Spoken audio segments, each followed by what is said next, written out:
অবস্থান ধর্মঘট চলা অবস্থায় সেখান থেকে আমরা এই জাতীয় প্রেস ক্লাব তফাজ্জল হোসেন মানিক মিয়া হলরুমে আজকে আমরা এই সাংবাদিক সম্মেলন করতে বাধ্য হয়েছি।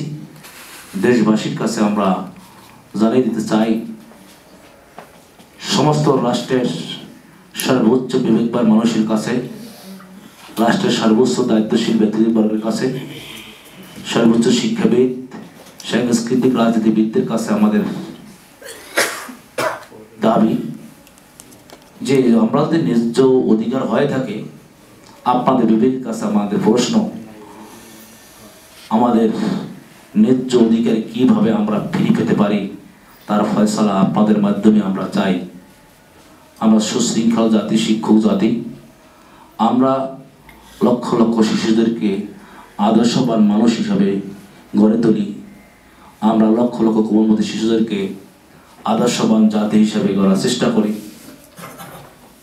ছোট্ট একটা শিশু যখন পারিবারিক শিক্ষা অর্জনের পাশাপাশি যখন সমস্ত কার্যক্রমগুলো তার জীবনের লক্ষ্য উদ্দেশ্য যে স্থান থেকে শুরু হয়, সেই স্থান থেকেই কিন্তু আমরা বিসমিল্লাহ শুরু করে একদম তার জীবন গড়ার সর্বোচ্চ পর্যায়ে ধাপগুলো কিন্তু আমাদের কাছ থেকে শিক্ষা অর্জন করে।